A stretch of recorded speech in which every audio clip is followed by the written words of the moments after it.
사랑과 은혜가 풍성하신 아버지 하나님, 지난밤도 평강 가운데 우리에게 쉼을 주시고 은혜의 새날을 열어주심에 감사를 드립니다.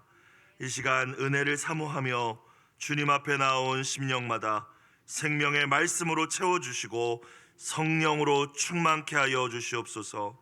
물질과 쾌락을 신처럼 섬기는 이 세대 속에서 오직 하나님의 주인 되심을 인정하게 하시고 우리의 보물을 하늘에 쌓아두는 하나님 나라 부자가 다 되게 하여 주옵소서. 그 풍성한 대로 우리 모든 쓸 것을 채우시는 우리 주 예수님의 이름으로 기도드리옵나이다. 아멘. 하나님 말씀 구약 욥기 21장 17절부터 34절까지 말씀입니다. 욥기 21장 17절부터 34절까지 말씀 한 목소리로 합독하시겠습니다. 악인의 등불이 꺼짐과 재앙이 그들에게 닥침과 하나님이 진노하사 그들을 곤고하게 하심이 몇 번인가. 그들이 바람 앞에 건불같이 폭풍에 날려가는 겨같이 되었도다. 하나님은 그의 죄악을 그의 자손들을 위하여 쌓아두시며 그에게 갚으실 것을 알게 하시기를 원하노라. 자기의 멸망을 자기의 눈으로 보게 하며 전능자의 진노를 마시게 할 것이라. 그의 달수가 닿으면 자기 집에 대하여 무슨 관계가 있겠느냐. 그러나 하나님께서는 높은 자들을 심판하시나니. 넘어가지 않나요? 누가 능히 하나님께 지식을 가르치겠느냐. 어떤 사람은 죽도록 기운이 충실하여 안전하며 평안하고. 24절 그의 그릇에는 젖이 가득하며 그의 골수는 윤택하고. 어떤 사람은 마음의 고통을 품고 죽음으로 행복을 맛보지 못하는구나. 이 둘이 매 한 가지로 흙 속에 눕고 그들 위에 구더기가 덮이는구나. 내가 너희의 생각을 알고 너희가 나를 해하려는 속셈도 아노라. 너희의 말이 귀인의 집이 어디 있으며 악인이 살던 장막이 어디 있느냐 하는구나. 너희가 길 가는 사람들에게 묻지 아니하였느냐. 그들의 증거를 알지 못하느냐. 악인은 재난의 날을 위하여 남겨둔 바 되었고 진노의 날을 향하여 끌려가느니라. 누가 능히 그의 면전에서 그의 길을 알려주며 누가 그의 소행을 보응하랴. 그를 무덤으로 메어가고 사람이 그 무덤을 지키리라. 그는 골짜기의 흙덩이를 달게 여기리니 많은 사람들이 그보다 앞서갔으며 모든 사람이 그의 뒤에 줄지었느니라. 그런데도 너희는 나를 헛되이 위로하려느냐. 너희 대답은 거짓일 뿐이니라. 아멘. 욥과 욥의 친구들의 논쟁과 변론이 계속되고 있습니다. 욥을 위로하러 왔던 이 친구들의 목적이 변질되어 버렸죠. 이제는 욥을 어떻게든 자신들의 논리로 또 자신들이 가지고 있는 그 어떤 생각으로 눌러버리고자 하려고 지금 계속해서 논쟁을 하고 있습니다. 욥은 또 하나님의 뜻을 알 수 없다, 이해할 수 없다, 나는 온전하다 이렇게 주장하고 있고요. 욥의 친구들은 마치 자신들이 하나님의 뜻을 완벽하게 다 알고 있는 것처럼 욥을 계속해서 가르치려 하고 있고 네가 잘못되었다라고 이야기를 하고 있죠. 오늘 욥기 21장은 특별히 악인은 이 세상에서 절대로 형통하지 못한다, 이 세상에서 악인은 멸망한다, 그렇게 이야기를 했던 이 소발이라는 욥의 친구 소발의 말에 대한 욥의 답변이 욥기 21장입니다. 오늘 우리는 17절부터 말씀을 보았는데요, 앞부분 1절부터 16절까지의 내용을 요약하면 이렇습니다.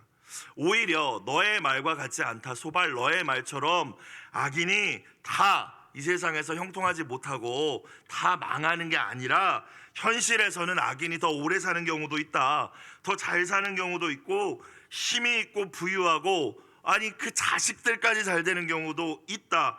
이렇게 불의하고 부조리한 것이 현실이기 때문에 너희의 말처럼 무조건 악인이다, 무조건 고난받고 악인이 이 세상에서 안 되고 그리고 모든 고난이 그 죄악 때문이라는 말은 아니라는 거죠.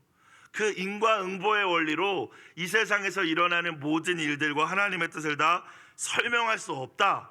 이것이 욥기 21장 전반부의 내용이었습니다. 오늘 이제 17절로부터 이어지는 말씀에서도 욥은 계속해서 이 소발의 주장을 반박하고 있습니다. 악인은 이 세상에서 잘 될 수가 없다. 이게 소발의 주장이잖아요.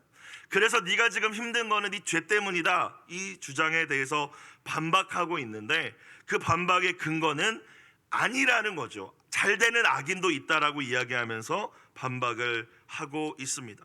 오히려 현실에서 악인이 재앙을 만나게 되는 경우 드물고 죽을 때까지 평안하게 있다가 죽는 악인들도 많지 않느냐라고 반박합니다. 모든 사람들은 그 의로운 행위와 관계없이 복을 받기도 하고 고난을 겪기도 한다고 이야기를 합니다. 고난이 꼭 죄악의 증거가 아니라는 것을 욥은 계속해서 이야기를 하고 있는 것이죠. 오늘 17절 18절을 보니까요, 욥은 현실 속에서 악인들이 하나님께 벌을 받아서 망하는 경우가 얼마나 되느냐라고 질문하면서 오늘 말씀 시작하고 있습니다. 악인이 이 땅에서 다 벌을 받는다고 니들이 얘기를 했는데, 그래서 지금 내가 고통당하는 것이 내 죄악 때문이라고 이야기를 하는데, 니들 말처럼 근데 생각해보면 악인이 이 세상에서 벌 받는 경우가 얼마나 되느냐라는 거죠. 17절 18절, 악인의 등불이 꺼짐과, 등불이 꺼진다라는 것은 그 생명이 사라진다라는 의미죠. 재앙이 그들에게 닥침과 하나님이 진노하사 그들을 곤고하게 하심이 몇 번인가, 몇 번이나 되겠느냐라는 거예요. 18절, 그들이 바람 앞에 건불같이 폭풍에 날려가는 겨같이 되었도다. 사실 18절도 묻는 것입니다. 원래는 본문의 원어적인 의미는 그들이, 그 악인들이 바람 앞에 지푸라기처럼, 지푸라기 날아가 버리잖아요.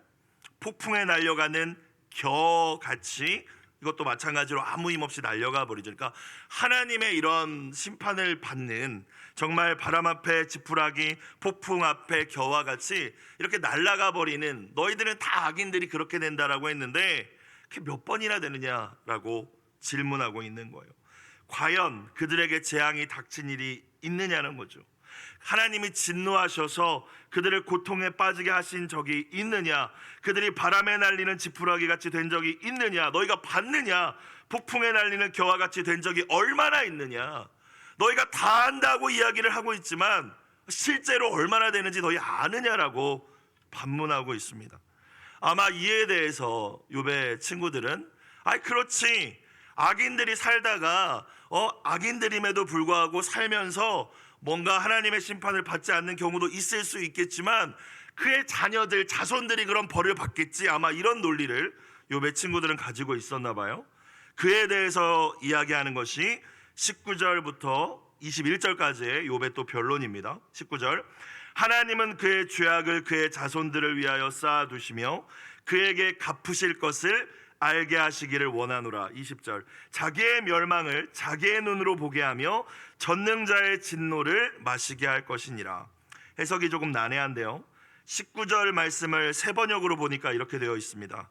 너희들은, 욥의 친구들을 향하여서, 너희들은 하나님이 그 아버지의 죄를 만약에 그 악인이 그 사람에게 갚지 않으신다면 자식들에게라도 갚으신다라고 이야기하지만 그건 잘못됐다, 죄 지은 사람이 벌을 받아야지 그 죄를 깨달을 수 있지 않느냐, 이런 의미라고 해요. 19절과 20절이. 그래서 하나님께서는 너희의 논리는 잘못됐다라는 거예요. 그 악인에 대해서 죄값을 치르게 하셔야 되는 거다. 그렇게 따졌을 때에 악인들이 형통한 걸 보니까 꼭 죄를 져서 고난받는 거 아니라는 거죠. 21절, 그의 달수가 다하면, 악인들이 죽음에 임박한 사람이 되었을 때 자기 집에 대하여 무슨 관계가 있겠느냐? 자손들이 뭐 이렇게 벌을 받든 하나님께 심판을 받든 자기가 이제 죽을 때가 다 되어서 그것은 돌아볼 여력도 없을 텐데 하나님이 그렇게 심판하시겠느냐? 하나님이 그렇게 악인들에게 재앙을 내리시겠느냐? 내리시려면 그들에게 내리셔야지, 너희의 설명은 잘못되었다. 죄를 지은 당사자들은 평안히 사는데 이후에 자식들과 자손들이 벌을 받는다고? 그건 불공평하고 부당한 설명이지 않냐라고 계속해서 욥이 변론하고 있는 것입니다. 22절, 그러나 하나님께서는 높은 자들을 심판하시나니 누가 능히 하나님께 지식을 가르치겠느냐? 하나님이 심판주가 되시기 때문에 하나님께서 그를 심판하시든 아니하시든 욥의 생각은 이러해야 될 것 같은데 하나님을 어떻게 강요할 수도, 하나님께 무엇을 가르칠 수 없는 지금 자신의 또 모습을 탄식하는 것이죠. 그러면서 욥이 내린 결론은 23절부터의 말씀입니다. 23절. 어떤 사람은, 지금 욥이 어떤 사람이라고 이야기를 했죠. 의인이든 죄인이든, 죄를 지었든 선을 행했든, 그러니까 랜덤입니다. 이거는 정해져 있지 않다라는 거예요. 어떤 사람은 죽도록 기운이 충실하여, 죽을 때까지도 아주 그냥 기운이 건강하고 충실하고 안전하며 평안하고, 24절. 그의 그릇에는 젖이 가득하며 그의 골수는 윤택하고, 여기서 그릇은 육체를 의미합니다. 젖이 가득하다라는 것은 육체 어느 곳 하나 부족함이 없다라는 의미예요. 영양이 부족한 것이 없다, 건강하다, 그의 골수가 윤택하다, 뼈 마디마디마다 생기가 넘친다. 그런데 의인이라고 그렇게 끝까지 건강한 게 아니라는 거예요. 악인이라고 반드시 병에 걸리고 죽게 되는 것이 아니라고 지금 욥이 이야기하는 거죠. 25절 또다시 얘기합니다. 어떤 사람은 그가 의인이든 악인이든 하나님을 경외하든 아니든 마음의 고통을 품고 죽음으로 행복을 맛보지 못하는도다. 그가 의롭든 또는 그가 죄를 지었든 관계없이, 또 어떤 이들은 마음의 고통을 품는다는 것은 죽는 날까지 고통에서 헤어나오지 못한다라는 의미예요. 고통스럽게 죽는다라는 의미예요. 행복을 맛보지 못한다라는 거예요. 실제로 그렇지 않습니까? 하나님을 경외하고 잘 섬겨도요, 병에 걸릴 수도 있고요, 또 일찍 먼저 하나님 나라에 갈 수도 있습니다. 또 우리가 볼 때에는 하나님도 모르고 그저 자신이 신이 되어서 사는 사람들, 악한 사람들인데 끝까지 평안하게 사는 것처럼 보이는 경우도 있잖아요. 지금 욥이 그 이야기를 하고 있습니다. 그러면서 26절, 이 둘이 매 한 가지로 흙 속에 눕고 그들 위에 구더기가 덮이는구나. 죽어서 묻히는 것은 똑같은 결론이라는 것이죠. 자, 의인이든 악인이든 지금 욥의 친구들은 그들이 세상에서 누리는 삶의 모습이, 고통당한다? 그러면 죄 져서 벌 받는 거야. 뭔가 평안하고 잘 된다? 그가 하나님을 경외해서 상 받는 거야. 이렇게만 지금 이야기를 하고 있는데, 욥은 세상에서 누리는 복과 고통이 꼭 인과 법칙에 의한 것은 아니라는 이야기를 하고 있는 것이죠. 그러나 분명한 것은 다 죽음에 또 이르게 된다. 죽음에서는 다 차별이 없다라는 이야기를 또 하고 있는 것입니다. 악인이 벌을 받지 않고 잘 사는 현실은 정직하게 살다가 재앙을 만나게 된 욥에게는 이게 이해되지 않는 사실 의문이었을 거예요. 그러니까 자신은 죄를 짓지 않았는데 하나님을 잘 섬기려고 노력했는데 자신이 지금 닥친 고난을 설명할 길이 사실은 없었을 것입니다. 그러나 현실적으로 일어나는 일들이기 때문에 부조리한 현실임에도 불구하고 친구들에게 그 이야기를 지금 하고 있는 거예요. 그러면서 욥 스스로가 내린 결론은 뭐냐면 하나님을 이제 오해하는 것이죠. 하나님은 사람의 행동이나 노력에 상관없이 사람의 운명을 당신 마음대로 결정하시는구나. 그러니까 욥이 지금 하나님을 오해하고 있는 거예요. 하나님 마음대로, 조금 더 이렇게 다른 표현을 하자면 그냥 하나님이 재미삼아 그런다라는 것이죠. 누구에게는 고난 주고 누구에게는 그냥 내버려두고 평안하게 하고, 이거는 우리가 뭘 어떻게 했기 때문이 아니라 그냥 하나님 마음대로 하는 것인데 우리가 할 수 있는 일이 없다. 똑같은 것은 그냥 다 죽는다는 것이다. 이게 지금 욥이 내린 결론이고 욥의 논리인데, 사실 욥도 친구들과의 논쟁과 이 끊이지 않는 고통 속에서 이 하나님의 섭리를 이해하지 못하고 섣부르게 지금 결론을 내리고 있는 것이었습니다. 사랑하는 여러분, 친구들의 말도 일부는 맞고 욥의 설명도 일부분은 맞지만 이들이 간과한 것이 하나 있죠. 여러분, 죽음 이후에 하나님의 보좌 앞에서의 우리가 심판과 그 이후에 영생과 영벌이 있음을 믿으실 수 있기를 주님의 이름으로 축원합니다. 지금 이들의 논리의 문제는 이 땅이 다인 것처럼 설명하려고 하는 거예요. 그러니까 하나님 앞에 잘하면 이 땅에서 잘 돼야 된다. 하나님한테 잘 못하고 잘 하나님을 못 섬기면 이 땅에서 벌 받아야 된다. 그 논리잖아요. 욥은 아니다라는 거고, 이해할 수 없다, 나는 온전하다, 지금 그걸로 끝나지 않는 싸움을 싸우고 있는데, 이들은 진짜 영원한 삶이 있음을 지금 간과하고 있는 것이죠. 여러분, 바울은 분명히 이야기합니다. 육체를 위하여 심은 자는 육체로부터 썩어질 것을 거두고 성령을 위하여 심는 자는 성령으로부터 영생을 거두게 될 줄로 믿습니다. 그런데 중요한 것은 의인과 악인의 이 결말이 여러분 이 땅의 삶에서는 나타나지 않을 수 있다라는 거예요. 여러분, 그러면 선교사님들 또는 선교지에 가서 평생 선교하시다가 병에 걸려서 죽음을 당하시는 분들은 그럼 악인입니까? 아니지 않습니까? 이 땅은 다 설명할 수 없고 모르지만 하나님, 공의의 하나님께서 그냥 내버려 두시는 것이 아니라 하나님의 심판대 앞에서 공의로운 심판이, 모든 것에 대한 결말이 결정된다는 사실을 믿으실 수 있기를 주의 이름으로 축원합니다. 그래서 이 땅에서 일어나는 일들에만 우리가 주목을 하다 보면, 하나님과 하나님의 나라를 바라보는 눈이 가리게 되면 이 논쟁 속에서 계속 우리도 계속 갈등하고 고민하고 답답해할 수밖에 없는 것이죠. 사랑하는 여러분, 시편 73편 시인의 고백처럼 우리는 악인의 형통함을 보면서 낙심하거나 실족할 때도 있는 것 같아요. 욥처럼 아니 그냥 하나님 경외하든 경외하지 않든 이 땅에서 사는 것은 별 상관없는 것 같은데, 오히려 하나님 더 잘 섬기면 이 땅에서 더 힘든 것 같은데, 우리가 이런 생각을 할 때가 있지만, 시편 73편 시인이 뭐라고 결국에 이야기합니까? 내가 하나님의 성소에 들어갈 때야 그들의 종말을 깨달았다라고 이야기하잖아요. 여러분, 하나님께 우리가 집중할 때에, 예배의 자리로 나와 기도의 자리로 나와 하나님과의 더 깊은 교제 가운데 있을 때 이 세상이나 악인들의 형통함에 주목하지 않게 될 수 있음을 믿으시길 주의 이름으로 축원합니다.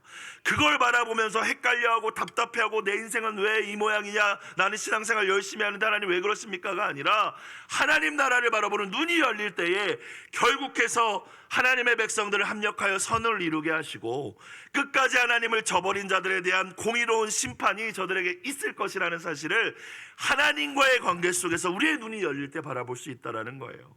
그 귀한 은혜가 저와 여러분 가운데 있길 주의 이름으로 축복합니다. 자, 욥이 계속해서 이야기를 이어갑니다. 27절, 내가 너희의 생각을 알고 너희가 나를 해하려는 속셈도 아노라. 너희가 하는 말은 다 나를 지금 괴롭히려고 하는 말이라는 거죠. 28절, 너희의 말이 귀인의 집이 어디 있으며 악인이 살던 장막이 어디 있느냐 하는구나. 너희가 지금 나한테 내가 세상에는 악인이 잘 되는 경우도 있다라고 이야기를 하니까, 너희가 하나님께서 악인을 잘 되고 형통하게 하신다는 증거를 대보라 라고 하는구나, 이런 의미예요. 그 증거를 대보라고 지금 나한테 물어봤냐? 29절, 어떻게 욥이 이야기해요? 너희가 길 가는 사람들에게 묻지 아니하였느냐? 그들의 증거를 알지 못하였느냐? 세상 여기저기를 돌아다닌 사람들에게, 그냥 여행자들에게 물어보라는 거예요. 내가 굳이 그 증거를 대줘야겠냐? 악인이 잘 된다는 거 보면 모르냐? 사람들한테 물어보면 모르냐? 지금 이런 말입니다. 30절, 악인은 재난의 날을 위하여 남겨둔 바 되었고 진노의 날을 향하여 끌려가느니라. 자, 이것은 지금 30절 이후의 말씀은 이제 잘못 해석을 하면 악인이 잘못된다라는 의미가 아니라, 지금 욥의 논리가 뭐예요? 세상에서는 악인이 죽을 때까지도 평안할 수 있다, 이 논리잖아요. 그 설명입니다. 그래서 30절 말씀을 해석을 하면 그들이 뭐라고 이야기를 해줄 거냐면, 너희가 악인이 잘 되는 증거 대봐라 라고 얘기했지, 지나가는 사람들한테 물어봐. 그들이 뭐라고 이야기해 줄 거냐면, 하나님이 진노하셔서 재앙을 내리신다 할지라도 사실 끝까지 살아남는 사람들을 보면 악인이라고 이야기를 해줄 거다. 이게 30절이에요. 악인은 끝까지 살아남는다라는 거예요. 여러분, 악인인데 끝까지 재난을 만나고 어려움을 만나도 돈이 많은 사람들, 끝까지 그 어려움 가운데에서 버티지 않겠습니까? 그런 이야기를 하는 것이죠. 31절, 누가 능히 그의 면전에서, 악인들의 면전에서 그의 길을 알려주며, 당신 이거 잘못했어, 누가 악인들 앞에서 그렇게 할 수 있는 사람이 있고 누가 그의 소행을 보응하랴? 그들 심판할 사람 아무도 없다라는 것이죠. 특별히 악인들 가운데 권세와 어떤 명예와 이런 것들을 가진 자, 누가 감히 그들을 건드리겠느냐? 32절, 이제 그들의 죽음에 대해서 욥이 이야기하죠. 그를 무덤으로 메어가고 사람이 그 무덤을 지키리라. 그들은 죽음마저도 더 평안해 보인다는 거예요. 사람이 무덤을 지킨다라는 표현은 말 그대로 그는 무덤을 지켜주는 사람들도 있구나, 또는 화려하게 그의 무덤을 꾸미는 사람들도, 그의 장례를 위하여서 노력하고 애쓰는 사람들도 있구나. 분명히 악인으로 살았는데 그의 죽음까지도 화려하다라는 것이죠. 33절, 그는 골짜기의 흙덩이를 달게 여기리니 심지어 골짜기의 흙들도 그의 시신을 부드럽게 덮어준다. 많은 사람들이 그보다 앞서갔으며 모든 사람이 그의 뒤에 줄지었느니라. 그가 악인이라고 하는데 그의 장례식 가서 봤는데 아니 사람들도 엄청 많이 와서 그를 조문하더라. 행렬이 끝이지를 않더라. 장례도 아주 화려하게 하더라. 욥이 이거예요. 너희는 악인이 이 세상에서 무조건 다 멸망하고 무조건 비참한 죽음을 맞이하고 자식들도 다 안 되고 그런 논리를 나에게 이야기했지만 세상 사람들한테 물어봐라. 악인이 재앙 속에서도 살아남는 경우가 많지 않냐? 악인이 오히려 돈 많은 악인들 같은 경우에는 장례식도 더 화려하지 않냐? 악인의 장례식에는 사람들도 줄지어서 오지 않냐? 니들은 다 악인은 이 세상에서 고난만 당하고 외롭고 친구도 없고 망한다고 얘기하지만 이 세상 모습을 볼 때 그렇지 않다. 이게 욥의 논리라는 것입니다. 그러면서 34절이 하고 싶은 말이죠. 그런데도 너희는 그런 이야기를 하면서 나를 헛되이 위로하려느냐? 위로랍시고 지금 그런 말을 하는 거냐? 너희 대답은 거짓일 뿐이니라 라고 오늘 마무리를 딱 짓고 있습니다. 계속 이 싸움이 이어지는데 친구들의 논리는 뭐예요? 인과응보죠. 죄를 지으면 반드시 이 땅에서 벌을 받는다. 선을 행했어야 잘 될 수 있다. 그러니까 너가 고통받는 것은 욥, 네가 지금 이런 고통을 받는 것은 분명히 너 죄져서 그래. 넌 악인이야. 이게 친구들의 논리고요. 지금 욥이 그거에 대해서 변론하고자 하는 것은 세상에서 악인이 무조건 고통받는 것은 아니지 않냐. 실제로 보아도 번성하고 잘 되는 악인들도 있지 않냐. 죽음까지 형통한 악인들도 있지 않냐. 그렇기 때문에 내 고통이 죄악의 결과라고 너희가 그렇게 말할 수는 없다라고 지금 또 반박하는 것입니다. 끊임없이 계속 이어지고 있어요. 그런데 하나님 입장에서 이렇게 하나님이 다 보고 계실 거 아닙니까? 양쪽 모두 이 인간의 지혜라는 한계 안에서 어리석은 논쟁만 계속 하고 있다는 것이죠. 욥도 하나님의 섭리에 대해서 더 깊은 이해가 없고 친구들은 그저 인과법칙이라는 그 논리 안에서만 다 설명하려고 하고 있는 것입니다. 사랑하는 여러분, 오늘 욥의 말처럼 이 세상에서 우리에게 일어나는 일들과 우리가 바라보는 많은 일들이 논리나 인과법칙으로 이해되지 않는 많은 일들이 일어납니다. 무엇보다도 그 누구도 하나님의 뜻을 온전히 알 수는 없죠.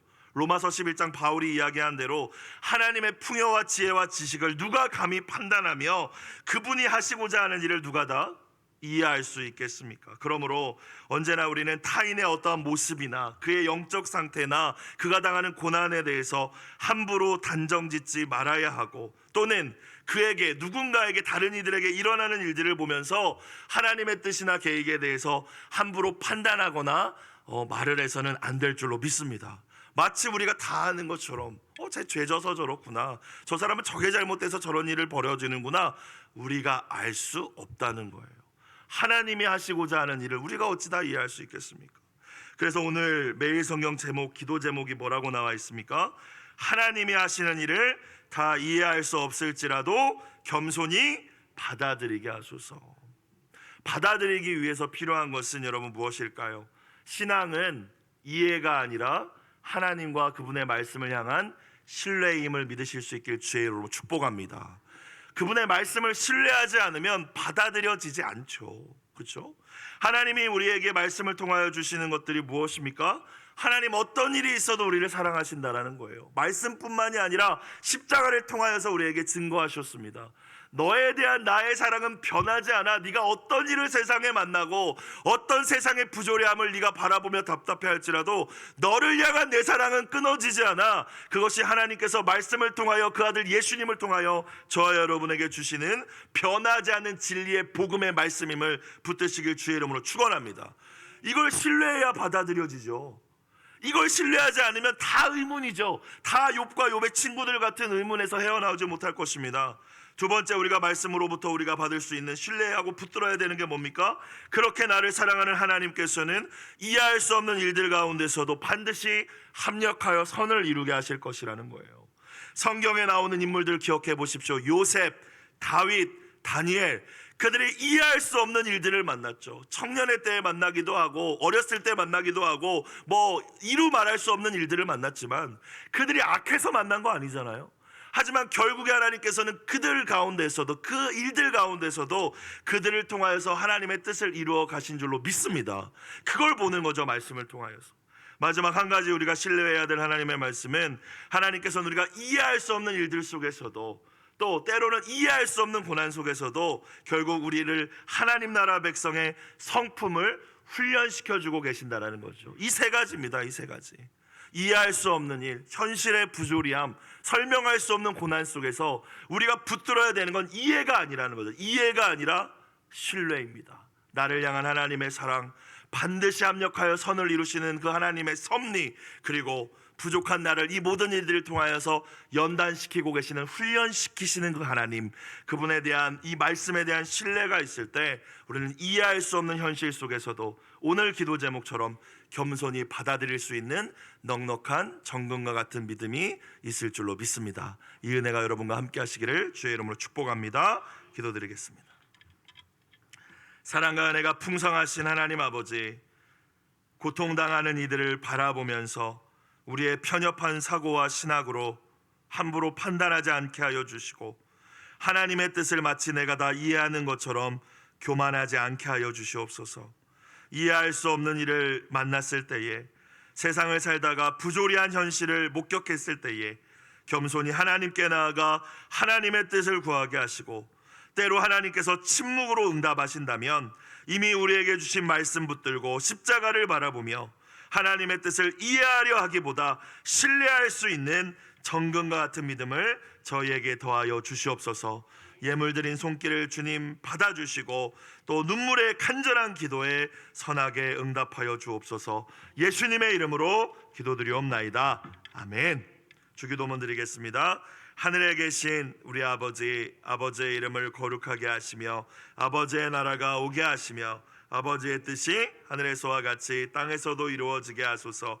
오늘 우리에게 일용할 양식을 주시고 우리가 우리에게 잘못한 사람을 용서하여 준 것 같이 우리 죄를 용서하여 주시고 우리를 시험에 빠지지 않게 하시고 악에서 구하소서. 나라와 권능과 영광이 영원히 아버지의 것입니다. 아멘.